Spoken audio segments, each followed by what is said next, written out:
In his New Year's speech, China's President Xi admitted that the country has challenges, both with jobs and for businesses. And we have seen a slowing down of China's amazing growth over the past year. So, what's in store for 2024?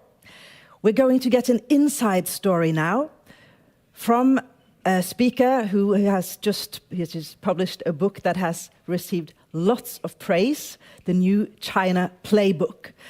She's born in China, she's educated in the United States, and she's now professor at the London School of Economics. And she is going to challenge some of the myths and common wisdoms about China. So please give a very warm welcome to Keyu Jin. Good morning, ladies and gentlemen. Thank you so much. It's an enormous privilege to be here with you in Oslo, a place I've visited now my third time. I'm very happy to share with you some perspectives about China. And as Surya has mentioned, potentially look at an inside perspective, take an alternative lens, because this is a behemoth of an economy, second largest in the world. You know, there's some debate about when or whether it will be the first largest economy in the world, but also an economy and a country that is very hard to read, very hard to understand. So to understand what's actually happening, I bid you to look at what's actually happening on the ground. Separate that from the rhetoric, often very loud, not solely rely on the Western press. And here with you, I'd like to use a telescope, a microscope, and a scalpel to decipher China from the inside. So first of all, with the context that you have brought, let me first of all say that in the immediate future, the dismal situation and outlook of the Chinese economy is very real. But it's primarily a demand deficit, a problem of demand. And that is fueled by the triple whammy of the scarring effects of the pandemic. Let's not forget that the Chinese households, unlike the Americans and the Europeans, never got support from the government during the pandemic, and coupled with the kind of declining real estate sector and regulatory controls, tighter regulatory controls that have really hampered investor confidence, that has led to a sharp decline in confidence, pretty much the lowest in the last 40 years of China's amazing growth trajectory. And whether it's consumers, investors, or companies, the primordial sentiment today is, let's wait and see. And I think that's also causing a lot of the slowdown. But I'll talk about the real challenges I perceive, as opposed to the myths later on in my speech. At the same time, something else very real is also happening. And I don't really think that gets enough attention around the world and not really enough understanding. So for the first time in history, really, China as a developing country is making cutting-edge technology. I'll have some comments about how our views potentially connect or differ from the previous views. But a very important think tank have published a report last year that out of the 44 cutting-edge technology research, China is leading in 35 of them. Chris has mentioned Huawei's breakthrough. Not long after the restrictions coming from Biden's export controls, China's domestic capacity is able to overcome these restrictions, at least for now. We can quibble about the quality and the reality and all of that, but this is not a small issue. It's caused such national euphoria, saying that it's not only despite of these Biden controls, but potentially because of these controls, that you're getting this national mobilization to tackle critical technology, that you have created this unlikely alliances of big techs and whole the nation systems to go after these so-called strategic vulnerabilities. The Chinese were so happy about these the breakthrough and because of these controls that the people are saying, pleading the US government, can you also please sanction our national men's football team too? So that is a different kind of sentiment and a different kind of reaction you're getting from China. So I want to try to bring in a different perspective here. Interestingly enough, despite what is happening between US and China, and I'll come back to that later, it is highly ironic, I think, that today, 4 out of the 5 most downloaded apps in the US are Chinese. Not only TikTok, Shein, the fashion brand, Temu, owned by Pinduoduo, one other. But that global exodus of Chinese companies, I think, is a wave that we should be watching. Because don't forget, 90% of the people in today's world still live in developing countries. And they have a very different view, different perspective on China than the more hawkish military kind of view that we have heard in the West and so forth. They have a very different view because Chinese technologies are eminently practical, cheaper, with same amount of quality or higher quality, and they are intended to solve developing countries' issues. And so that exodus of Chinese companies going global is something that we should also watch. So I guess when we talk about the problems and the challenges, which are real, very real today, I mean, it's a total lie flat kind of phenomenon in China today, we got to ask the question, is this really cyclical or structural? Some permanent decline a la West depiction of demographics, of state controls, this lost engine for growth. We want to ask that question because booms and busts are a natural feature of market economies, which happen to be that China never experienced the bust cycle. And I don't think it's healthy. In the last 40 years, China has always tried to avoid a recession and smooth out wherever there was the GDP and inflation numbers, because it cannot tolerate cyclicality and volatility. And the consequence of that is that there's no proper exit mechanisms to weed out the bad and less productive firms. So they all stayed around until now. Now, the real estate sector, the cleansing out of the system, the weeding out of all the least productive firms are all happening. That's the only positive side I see of having a bust cycle, but China never had it. And so companies never exited, and they were sucking up resources where it should have gone to new entrepreneurship and better firms. But that bust cycle is a natural feature. And it's also surprising that for an economy of that size, an economy that has grown at that speed, has never really had one fundamental financial collapse in the last 40 years. I think financial system is relatively stable right now. We can come back to the debt issues in the Q&A. But that has also meant that these boom-bust cycles is probably going to be a new feature, and more volatility, new feature of the Chinese economy. Now, I mentioned that technology and innovation is so important because it fundamentally is the only way for a country to get out of the middle income trap. Only 13 countries in the last 60 years or so was able to overcome the middle income trap. And now everybody's talking about China falling into middle income trap. But all of these countries, including the likes of Brazil and Thailand and all those, actually was much richer than China before. It was a productivity loss. It was the inability to have domestic innovation capability to keep productivity levels up, productivity growth up. So switching from capital investment to productivity-driven driven growth is China challenge, and that only comes from innovation. So in my view, this is way more important than 2 quarters or 3 quarters of bad GDP. The ability to innovate, the ability to have some kind of domestic reliance, even though those have geopolitical consequences, is fundamentally more important, even than the real estate. But let me try to also say that because the real estate is so large, right, 30% of GDP broadly accounted for, even if China has now a green revolution, a renewables revolution, all these high-tech, cutting-edge technologies going on, it is not possible to replace and displace real estate as a driving force of growth and employment, and that is the problem. The renewable sector has seen a lot of success, and I think this is really one bright spot in the Chinese economy. But again, and lots of the unique model that China has pushed and fostered to make these accomplishments, which I'll talk about next, is now introduced to the renewable sector. But is it going to be trillions of dollars in investment going forward? That's a question. So that is the problem of replacing real estate. So in this respect, in terms of a macro perspective, a different perspective, I want to bring three things. And the first is really principally coming back to first principles in economics. A few statistics I think will be telling. There are still about 900 million people in China who live under $300 per month. That is not middle income even by international standards. Okay?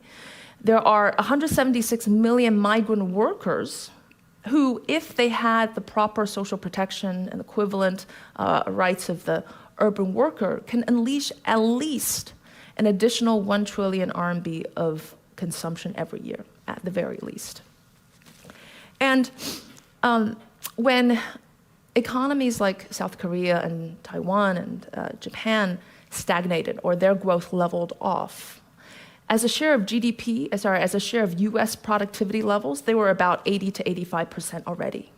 China today's productivity or labor productivity level is only 20% of US levels. Okay? Tertiary education, a measure of human capital in the skilled labor force, is 80% of the labor force in the US, and in China it is 58%. The service sector, 47% of employment in China as opposed to 80% in the likes of US and Japan, and only 52% of GDP. All of this, I can go on, but these are just to tell you the gap. Okay, the gap between where China is today and where China should be, given the fundamental factors of education, skill labor, saving, capital, etc., of where it should be just by the pure sheer force of convergence. And that's what I mean by economic principles. We do see convergence in the data. If we look at the last 80 years of growth and trajectory, we do see economic convergence conditional on a few things, the things that I mentioned, things like education and saving. So with that fundamental factors in China, China should have a good couple of decades to go if the right reforms are adopted. And of course, that is a big if, and that's potentially not an economic issue, it's potentially a political issue. The second is that China is an incredibly distorted economy. The kind of paradox or the contradiction is, on the one hand, China is the second largest world economy, wields great influence on the world and wants to be a great stakeholder and wants to have great global influence, but it practically is a developing country on many levels. One big major distortion is still in the financial system. 80% of the social aggregate credit is intermediated by the banking system. That is one very common feature of a developing country developing market. In the US, 80% of credit comes from direct capital markets, right? Only 15% of that is in China. Now, I mentioned that as being fundamentally important because somehow we have the view, as we read Western press, that the state suppresses the private, the state wants to extort the private. I want to bust that myth a little bit later. But I will agree that there's an implicit discrimination that is very important towards the private sector, and that is channeled from the financial system. So when monetary policy or credit is channeled through that system, there are layers and layers and layers of financial intermediaries, the top layer being 50-some institutions, and the second layer being 2,000-something financial institutions, and each of them has a white list of who can they lend to and who they can't lend to. So that means the real economy, the real private sector, by the way, which is the driving force of the economy because they account for 80% of GDP, 80% of employment, and 80% of innovation, they don't have access to that kind of capital. It's always channeled to state firms or very connected, politically connected private companies. And so that institutional flaw is the reason why there's a lot of crowding out of private sector. There's, the private entrepreneurs feel that there's a big challenge and difficulty, and especially in bad times, they are the ones that suffer. But it's that institutional flaw that has created that implicit discrimination that is very hard to fix in the short run for a variety of reasons. Another distortion, migration. There's very little interprovincial migration. Less than 5% of the population can migrate to other places. Now, if you're a worker who lost your job in Massachusetts and Boston, you can move to Texas and Florida if you find another job. That's not the case in China. Even compared to India, intraprovincial migration is extremely low, and it's prohibitively costly because of the social urban protection, lack of urban protection, also the hukou system that prevents the migration.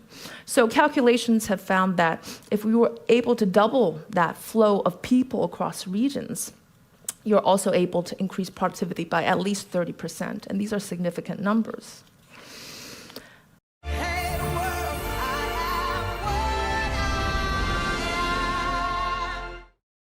Suffolk CPS dismissed complaints made against a mother before she was accused of crashing her car last year, killing her son. Responding troopers had done everything.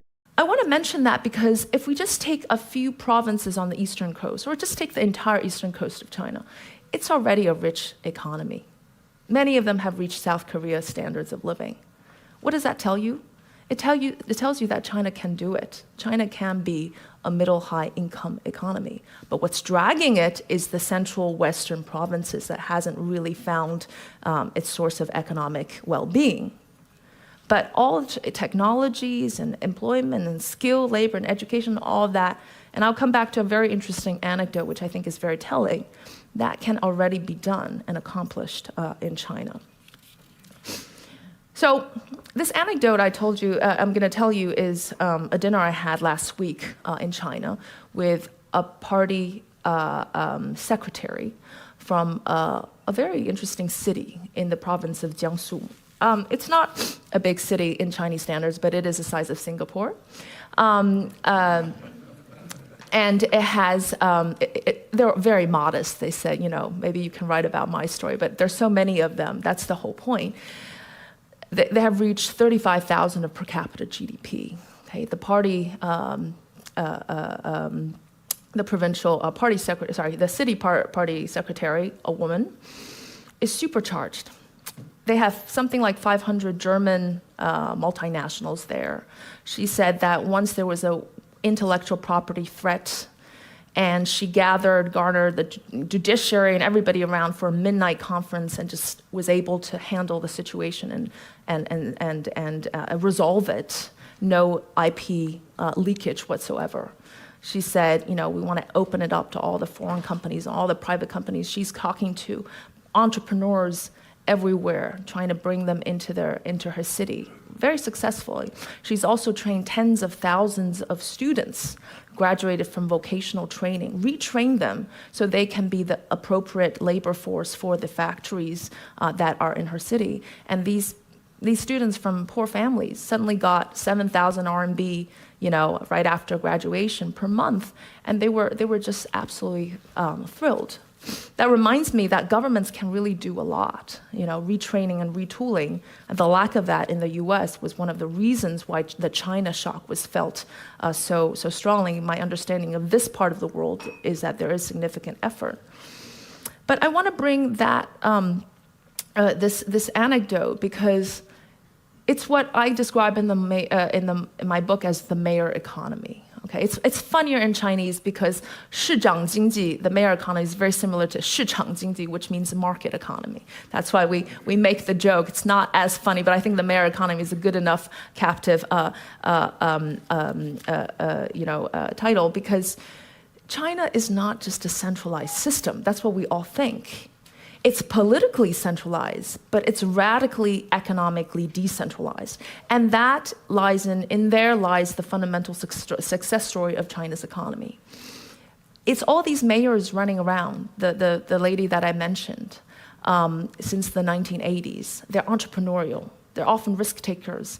They want to bring in the best technologies and investments and capital, and they help the private entrepreneurs. Why do they help the private entrepreneurs? Because they are the best. They want to help the best, not the worst or the most politically connected, because by helping the good entrepreneurs, you're creating an entire ecosystem of success. They bring jobs. They bring fiscal revenue. And by the way, this city, more than half of the fiscal revenues comes from taxes, okay, not from real estate. They have very low GDP, debt to GDP ratio. So again, I'll come back to what we should take out from this story. They want to help these private entrepreneurs because then they create the retail sector. Then even the real estate that they own is worth more. They are building mini Silicon Valleys all around China. And it's only useful if you help the good ones, the productive ones. And so they do that, they don't just help one or two, they help thousands. And so if you look at a picture of the distribution of unicorn companies in China, they're spread all over, with the exception of the western, certain central provinces, but really not just in Beijing, Shanghai, and Shenzhen, as you all know. Even in second-tier cities, whether it's Wuxi, Wuhan, Suzhou, Hefei, many places you've not heard of, there are global quantum avenues running through, global companies. There are 300 EV cars all in China, and they're all backed by some local provincial party secretary, and they compete. So they're spread all over, and I think that decentralized nature, what I call the mayor economy, is really important to understand, not only to explain China's past growth, also to realize today's challenges, but also to look forward in the future. Why? Because it's the same model, same platform they're using to develop renewables, undertake the green transition, and all of that. It's the same model because the central government needs the local governments to implement. And what do the local mayors get out of this? Why do they want to do the best thing for the economy? Obviously, they're not elected. They don't face re-election pressure because they have political ambitions to rise up the ranks. The ones that deliver the best economic results, coupled with a bunch of other things now. It's not as simple as GDP. In the past, it was just GDP. And that's why everyone was what we call GDP worshiping those days. And that's how you climbed up the ranks, because then you can become the provincial city party secretary, and then provincial party secretary, you become at the very top rank of the central government. Actually, President Xi's father was one of those successful political leaders that implemented reforms, made an economic success, and went straight to the top ranks of the leadership. And they're all competing with each other. So if you think about corruption and the lack of democratic mechanisms, there are much more nuanced mechanisms of competition and checks and balances in China that we may not see from the outside. And so these cadres rotate 3 to 5 years. They compete with each other, right? And there's a lot of monitoring systems involved from the central top down. It's a convoluted apparatus, but it's certainly not just a one-man show. That would be a very, very naive understanding, reading of what's actually going on in China. And certainly for the economy, it is absolutely critical. Why is Amazon paying me $63,000 a month? Well, I didn't make this kind of money selling yoga mats and toasters, and I damn sure wasn't talking my friends into buying vitamins and juices. I did it with a free app that's probably already on your phone, and that app is the Kindle app. And the crazy part is, I didn't create this system. Carla taught me this. Carla, why don't you tell them more about it? I'm going to show you a way to potentially make money by pairing Amazon with the power of AI without ever selling physical products. And I promise you've never heard about this before. I just created some simple digital products. Then I put... So the mayor model. Now, let me tell you another example. Solar panels, right? Look, China led the solar panel boom in the world, and that really happened after the mid-2000s. And something that happened then was that the Chinese governments encouraged the local governments to implement a series of supportive measures for the solar industries. I want to caveat the support by critically emphasizing that it's not just financial subsidies. There are now far and few between, because first of all, the local governments are pretty much bankrupt, right? Because of 3 years of PCR testing that cost, 4 trillion RMB. So they don't have that financial muscle. It's not just the financial subsidy. It's everything else. It's attracting talent. This provincial party secretary told me that she subsidizes 10% of the down payment of real estate, your first purchase of house, if you're a talented worker. It is coming back to what I was saying about the implicit discrimination in the financial system, helping them coordinate with local banks, local state banks, helping them coordinate financing. It is other kinds of overcoming business barriers, which for any developing country amounts to insurmountable barriers if you don't have their support. So it's not just the financial subsidy. But the solar panel was very interesting because ever since the 2005 government introduction of these government policies, support policies were introduced, they were implemented in different cities at different periods of time, different times and different geographical spaces and times. And I don't have this picture with me, but it is a phenomenal, remarkable scene. Between 2005 and 2017, you saw the solar patents, internationally recognized patents, first of all, just completely exploding, and exactly in the way that is proportionate to the policies, support policies that were introduced at the city levels.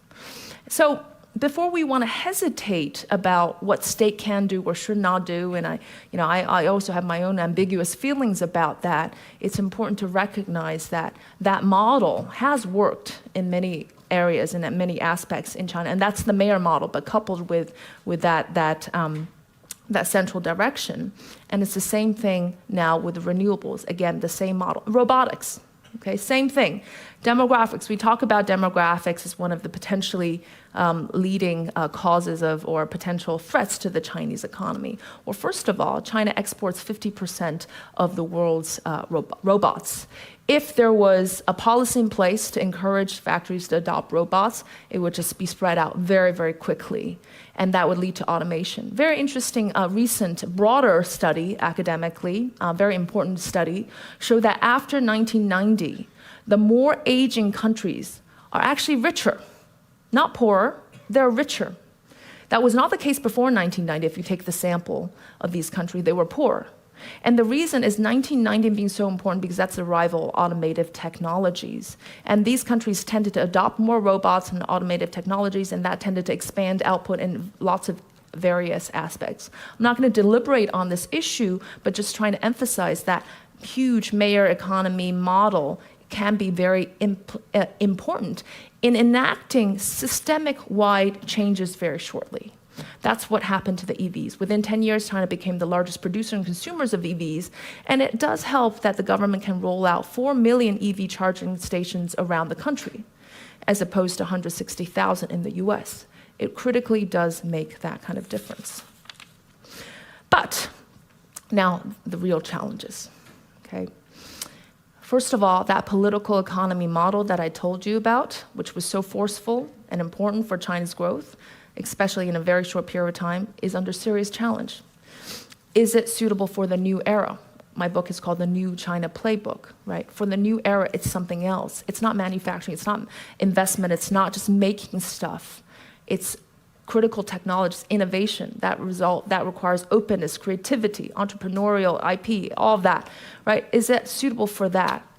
Well, currently there's a very real threat, which is the debt overhang.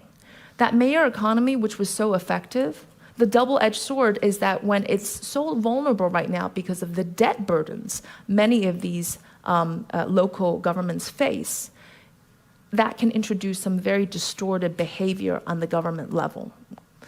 Maybe not to the extent of extorting private sector, but choosing to put its own agenda of resolving debt ahead of the growth and others, crowding out private sector, and not really having enough financial muscle to implement a lot of these strategic goals. The second real challenge is a political economy behavioral challenge. It's that lack of incentive and lack of enthusiasm. Hey guys, Grant Cardone here. For the last 10 years, I've been running what is today's largest, most successful business conference on the planet. And I want to invite you to be there. Check it out for free. That's right, no strings attached, completely free. Now I'm talking about a conference that is so... And why is that? Well, there was a huge anti-corruption drive in the last 10 years or so.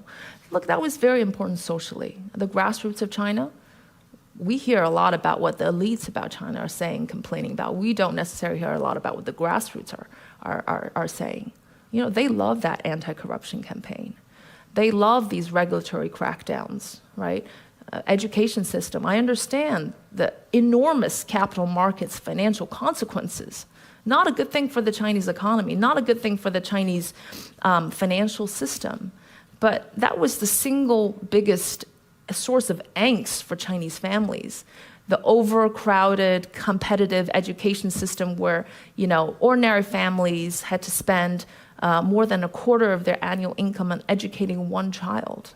These are some of the real social issues that China is going to have to grapple with in the coming years. That's going to be not necessarily, but potentially inimical to growth. And so the government, lots of these mayors, a lot of these party secretaries are the ones that I described, those in Shenzhen and southern China, but many of them are saying, look, it's no longer the economy that matters, just the economy that matters.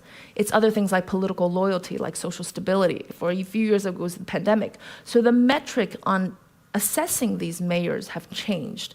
And so their focus have changed. And many of them come to the conclusion, rather than do nothing, rather than do something and take the risk, right? It's exactly the opposite of the late 1970s and 80s, where by spearing ahead and taking risk, you had potentially the chance of being the paragon of success and everybody following you.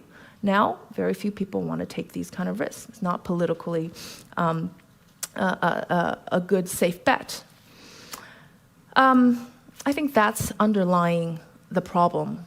Apart from the short-term confidence issues, if you have that local government sentiment that now is the time to do things to push forward the economy and everybody has to get their act together, I think the situation would be very changed. And very briefly, a skill mismatch for the youth, high youth unemployment, 25%. A lot of these people have really, they've emptied their bank accounts, the parents, to educate these kids, and they found themselves without jobs. That poses a social problem. So let me conclude to say that, look, there are seemingly irreconcilable paradox to the Western eye, might not be so to the Chinese people. I would suspend our biases, okay? We tend to use our own framework and lens and perspective, especially a cultural and social perspective, to judge others. I think that would be a mistake because there's a lot of people in China thinking potentially differently about their government and their economy. I think it's important to do one's homework in China. Let me tell you that even if China grows 3% and India grows at 7% until 2030, in the year 2030, China will still be contributing $17 trillion more to global GDP than India.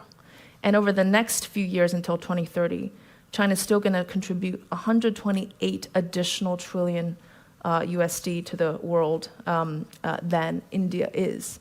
So the size is there. So you just can't just simply, kind of say China is uninvestable.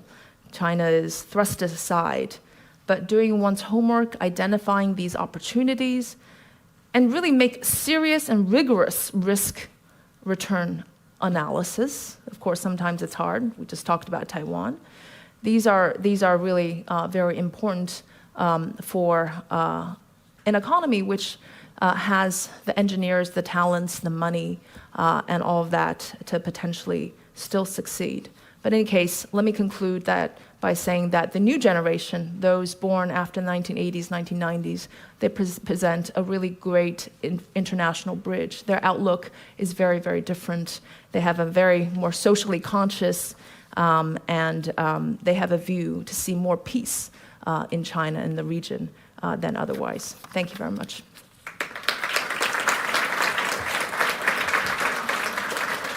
Thank you so much. I'd like you to take a seat over here. And thank you for sending in questions. If you have questions to Keyu, you can send them in on the online platform. And we have already a few for you here. But I'd like to pick up on something that you closed on, Keyu Jin. You talked about the youth. And in your book, you tell us that this is a different generation in many ways.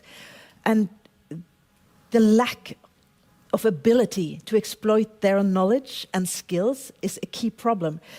To what extent can that also be a problem for stability in China?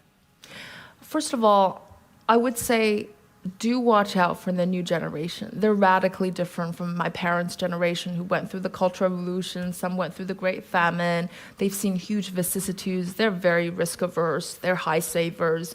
And they're very, very, very hardworking, that generation. I think that was a big part of the global problem when you got 1 billion more people in the labor force in the world, all taking 3 shifts per night.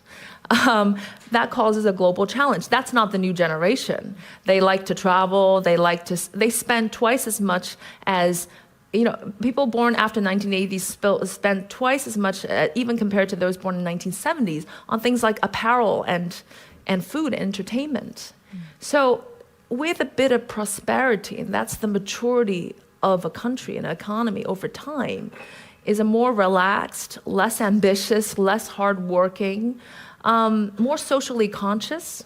Why? Because they can afford to. It's no longer just about sustaining one's, basic needs. It's about, if you look at the surveys of this new generation, they care about animal rights. They care about the environment. They care about social equity. They like diversity. They care about, minority rights, things that previous generations never debated about. So I think it's the coming age of China with that new generation that is a potential, source of hope. But the challenge, as you mentioned now, is that many of them are not finding jobs. There's 100 million more additional college graduates in the last 10 years because the premier from many years ago decided to expand secondary education. The first thing is, I think it's primarily still, there are 2 things. One is an economic situation right now, bad economy. The second is that look, there are a lot of jobs in China waiting to be filled, but they're in manufacturing. And China wants to be the smart manufacturer of the world, right? A larger, smarter Germany, if you will, based on powered by AI and communications. And that's interesting. You mentioned Germany, not the US. Not the US. I think there's actually very little overlap with the financialized knowledge economy of the US, service-oriented.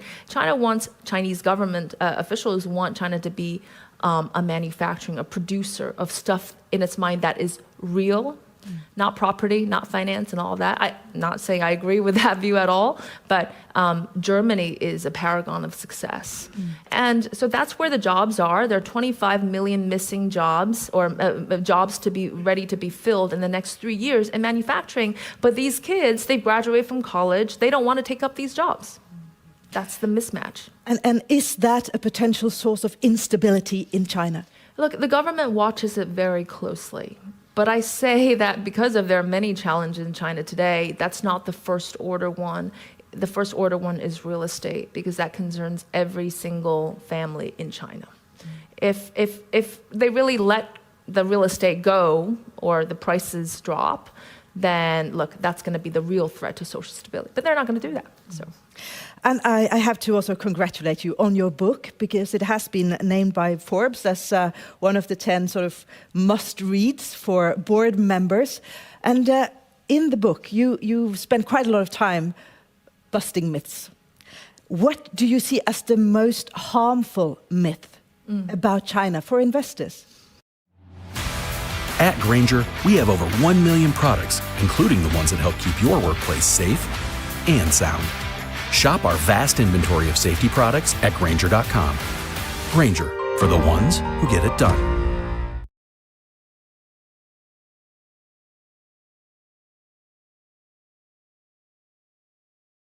Watch what salt does to your brain. Take a look at these 2 brain scans. They both look young, strong, and healthy, but only one of them.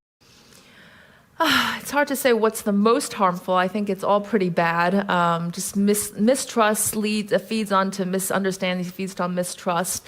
But I'd start with the Chinese people. As much as I'm an economist, I realize that a lot of this is social and cultural differences.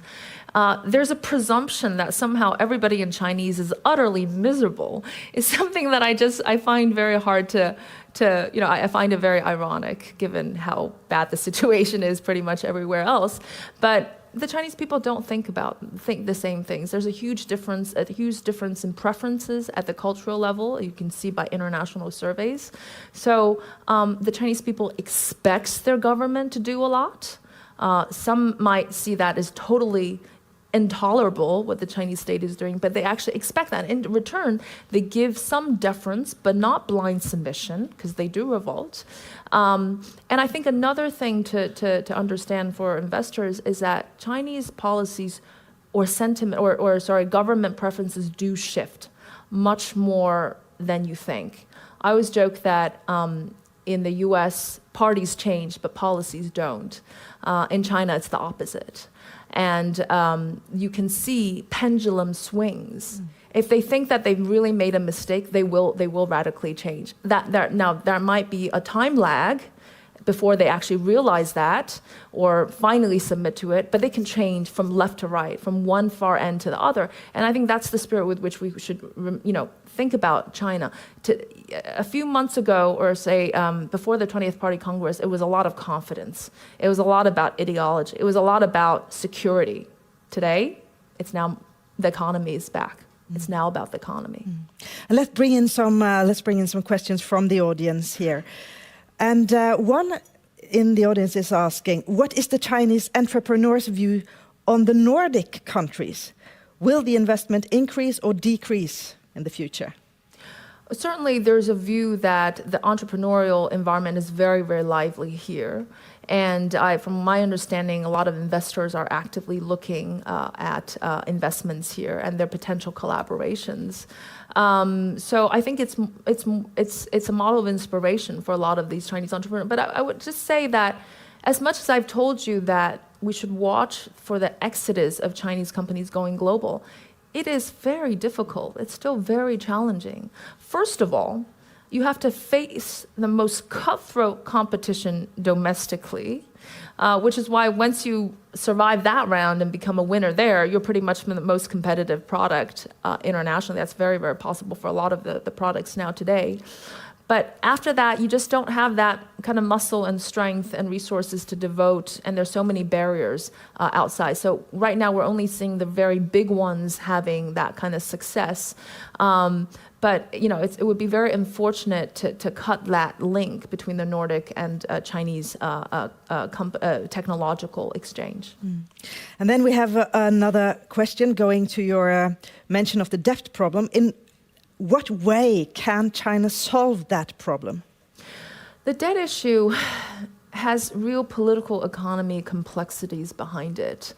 I always thought, okay, who cares about moral hazard at a point in time when the Chinese economy is going to collapse? You guys just go and save these local governments. And that dinner I mentioned, she said, look, this is very real. Everybody's talking about we behaved so well. Okay, we didn't borrow. We were responsible. If we knew that we should be crazily borrowing like them, then everybody should be doing that. So that sentiment is something that the central government is facing every day. It's very real that they want to prevent moral hazard. They don't really want to put the burden on the central government unless they really have to. They believe that the local governments should resolve their own problem to the extent they can, and it's a lot of that political debate and fighting that's preventing them from coming up with a very consistent policy. But let me just say it's a bottom line approach. Unless there's a real collapse, they're not going to do much, and they want to leave it to the local governments to resolve themselves, except for the rare cases when they need to step in. And we're getting lots and lots of questions for you here, Professor. So one-line response. One-line response would be fantastic. Okay. It could be difficult, though. In your brilliant book, one says you describe a large shadow economy in China. How is that reconciled with the Communist Party wanting control? Another very interesting, control is absolutely right, and they have to face between control and opening up. But shadow is a testing ground for liberalization. So that's why they're interested in allowing for that. As good as I can in one sentence to answer your question. Fantastic. What do you think about the future of Hong Kong? I'm actually cautiously optimistic. I think it's trying to reposition itself as a financial center for digital currency and others. Maybe a lot of the foreigners have left, but now there are others, South Indians coming in, Middle Easterns coming in, replacing the new generations. Look, let me just say that it makes China look good if Hong Kong is successful, not the other way around. So it's in every bit of interest to position Hong Kong as a financial conduit for global capital flows going in and out of China. And then you mentioned anti-corruption campaigns, and there has been a crackdown also on Western consultancy firms there. What does that mean to China if the foreign companies leave or the investors leave? Let me answer this in 3 sentences because it is very, very important. First of all, there are many departments in China. They don't have one view. You have the propaganda department, you have the security department, you have the economics and finance department, and they all have their own interests. Do the economics and finance want to see this? Absolutely not. They have to clean up the mess. They are the ones that push for openness and welcoming foreign capital. And you've seen this very dramatic turn in sentiment towards foreign capital, trying to lure them back in. Now, of course, the Chinese government is not good at understanding what it means to sustain confidence and expectations, right? It hasn't had the experience that you guys have had here. But the security department simply does its own thing, and it clashes. And unless there's a major clash, the top level is not going to come and resolve these things. So I wouldn't read that message as China being unfriendly towards foreign. Actually, quite the opposite. But it's in conflict with a lot of these technocratic errors that we're seeing across the board. And in one sentence, what question do you think will define China for investors this year?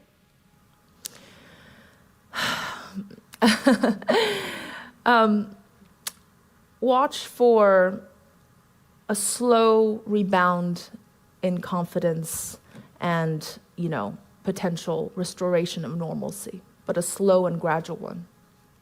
Thank you so much for coming, Keyu Jin. Thank you.